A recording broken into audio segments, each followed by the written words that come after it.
Hello.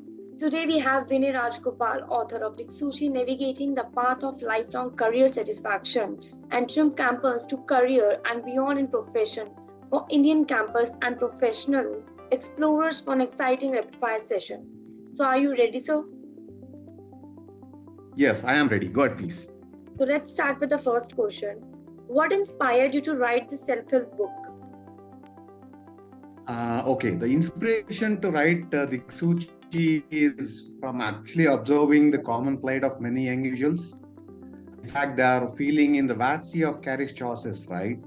Without a compass to guide them, right? It becomes clear that while there is a mutual multitude paths of available, the lack of personalized guidance and a deep understanding of one's own aspirations and talents often leads to young adults to follow the crowd, right? They just follow the crowd.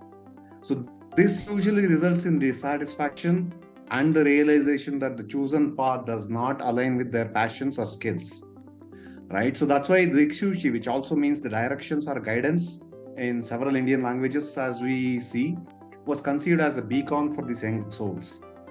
Okay, the book aims to provide not just generic advice but a structured framework that encourages readers to introspect deeply and recognize their unique strengths and interests and crave, carry out their career paths to truly resonate with their personal vision and values. Right. So the decision to focus on young adults was actually deliberate because this time of immense potential and opportunity, yet it is also a fraught with confusion and high stakes. Right. By providing a guide that addresses this unique life stage, Diksuchi hopes to empower the readers to make informed decisions, resist the pressure to conform, and pursue careers that not only promise success but also deep personal fulfillment. So, this about your first question. Okay, great. My second question is, what challenges do people commonly face when trying to implement the strategies outlined in the book, and how do you recommend overcoming them? Okay. See, when readers begin to implement the strategies outlined in Diksuchi, they often encounter a range of challenges actually, which can sometimes hinder their progress. Understanding these challenges and knowing how to overcome them is crucial for a successful navigating through the process of self-discovery and career planning outlined in this book. Okay. Here are some common challenges and my recommendations for overcoming them. Otherwise, I'm always available for them to ask me questions later. Right. So overwhelm or with choices, right? With the multitude of career options available today, many feel overwhelmed by the choices of and unsure about where to start. Okay. To overcome this, I recommend using a structured approach to narrow down options.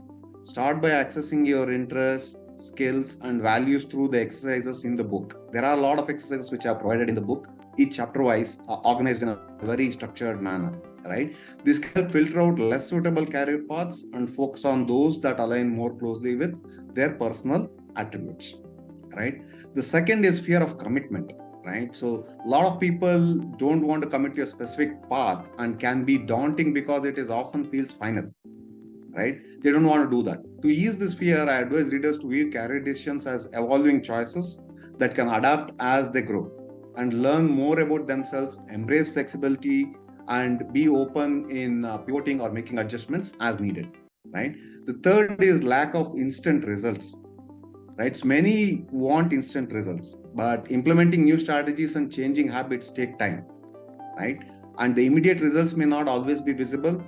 Patience is the key here, right? So set realistic expectations and small measurable goals to monitor progress. Celebrate small victories to stay motivated, right? The fourth point I would say is social and family pressure, right? Many young adults face pressure from family and society to choose conventional or safe career paths, right? So basically, wherever you get higher salary, mostly is the IT, right? So people prefer to anybody to go to IT or doctor, right? So some of those careers is what they recommend. But however, there are a lot of career paths like stand-up comedian, musician, artists, and all, which nobody would recommend, right? So to navigate this, it is important to communicate your career aspirations and reasons behind them clearly to your loved ones, right? So seeking support from mentors like career coaches or counselors who understands your journey can also provide an external source of encouragement and validation, right? The fifth one is sustaining motivation. How do you stay motivated throughout journey can be challenging, especially when faced with setbacks and when also the progress is very slow. So to maintain motivation, regularly review your goals and the reasons you choose them. Connect with peers who are also on their own career discovery journeys to share experiences and learn from each other. Right. The last but the sixth is the practical constraints. Sometimes in real world, the constraints such as financial limitations, geographical location, where it's like if you're in Punjab, whereas compared to where you are in Bangalore, the opportunities are very different, right? So the personal responsibilities also can limit options, because if you are responsible for your parents or elderly at home, you cannot travel more. So all that actually hinders what kind of career options you can choose. So addressing these practicalities head on is crucial. So this might mean adjusting your career path to fit your current circumstances or working incrementally towards your goal by acquiring skills and expertise step by step. Okay, so this is to address your second question. Hope that is sufficient enough for now. Yes, okay.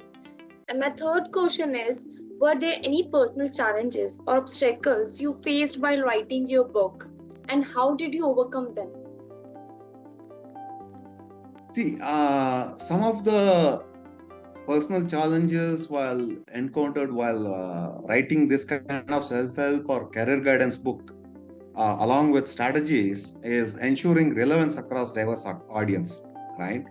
Because a significant challenge is ensuring that the content is relevant and applicable to diverse range of readers with different backgrounds and interests and cultural contexts. Because I've not only written it for campus people, I've written it for people who are already in the industry and working professionals who are not liking their job, who want to shift their job to the profession what they like. So I need to address both the audience, right? And also varied age group, right? So they might be anywhere in the 18-20 years of age group to around 35-40 years of age group, right?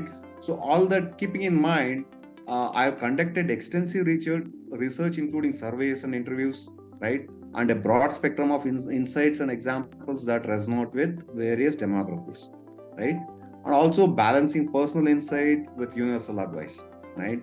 Finding the right balance between personal anecdotes and universal actionable advice is has been tricky for me, right? However, I am able to integrate personal stories that illustrate broader principles, ensuring these narratives highlight common themes that apply to wide audience, right?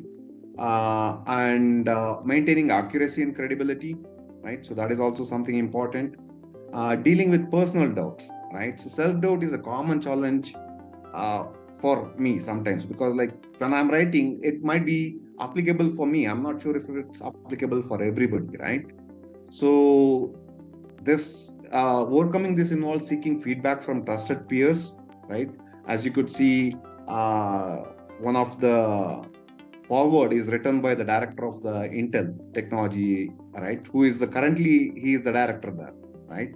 So many such people have given me feedback. They have engaged. I've engaged with supportive community of fellow writers who are writing similar books, might not be in career but something else, and working with professional editors who can provide constructive criticism and encouragement, right? So other than that, time management, because like, so this book has not been written in the last 1 or 2 months. It's almost like 3-4 years of worth of time what I've spent in finalizing this book, right? I've written, rewritten, I've come back to the same section many times, and so that way I have written this book. So hope that addresses your question. And preferred pen and notebook or digital writing process? I prefer both actually, because see, pen or notebook, it depends on the personal preference. However, see, for me, the pen and notebook is very easy when it comes to tactical experience, right? So writing on a pen or paper becomes more satisfying and creative, right, than the digital, because you can easily edit that. And in pen or paper, you have a lot of less distraction. You don't have that some chart popping up or some other notice coming, nothing of that. And it's portable, it's easy to carry anywhere, right? And you can also brainstorm from scribbling, drawing arrows, and quick margin and all that on a paper.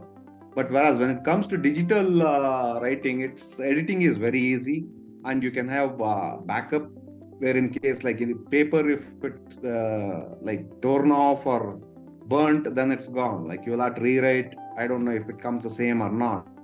But whereas here you can have storage and backup, right? Accessibility is easier. You can share with multiple people to review it, right? The same document, and research and reference management is easier in this. Yeah, that's ultimate. It's basically combining both methods is what I recommend. How do you recommend readers stay motivated to implement the strategies you suggest in your book over the long time? In fact, like my book is written for a long-term approach only, wherein like by the time at least they're halfway through their career or towards the end of their career, they settle in their lifelong dreamed career path. Like not in a place where you need to go behind the rat race, right? So Diksuchi, it can be challenging, especially when initial enthusiasm wins out, right? And obstacles appear. But however, there are good strategies available, which is you have to set clear and achievable goals, right? Break down large goals into smaller, manageable steps.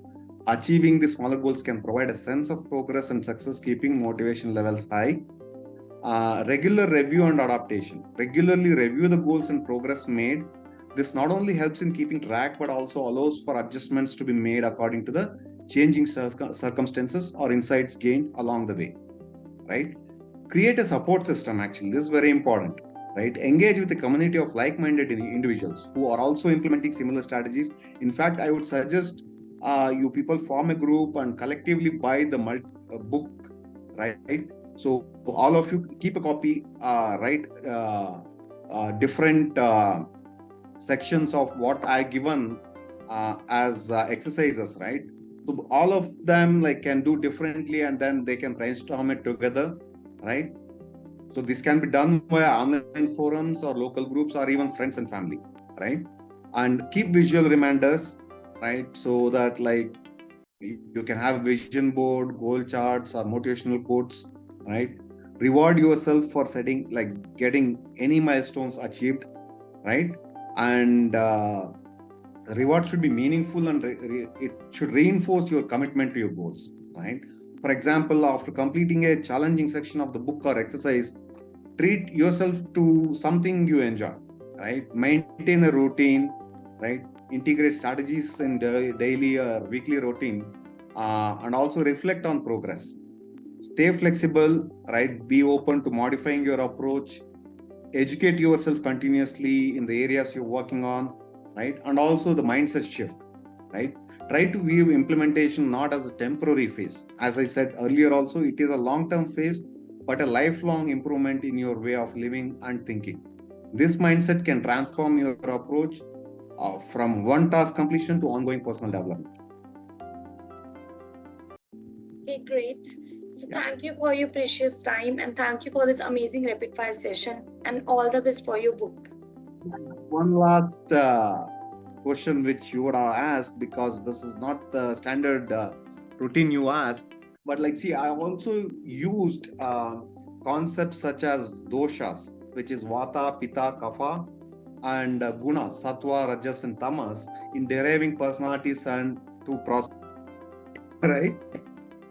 So the while understand, so I already given a lot of information about this as to how to understand the different personality types and how to relate that to the profession what they like. So I would emphasize on people rereading it twice or thrice and implement that, and also have accessible information which is like with more books and workshops or courses, and integrate with holistic health, practical examples and guidance which is given in Diksuchi, cultural resonance, and personalized approaches, right? So which is there in our This personalization is in our current era of customized solution. It empowers readers to tailor their practices to fit their unique constitution and lifestyle, right? And also create supportive communities such as like both online, real life, Ayurvedic living also can help, right? And also take professional guidance. So this is what as my last and final question and answers for that. With that, I give it back to you. Thank you so much. You. Yeah. That's it for Thank this you. Simplify session.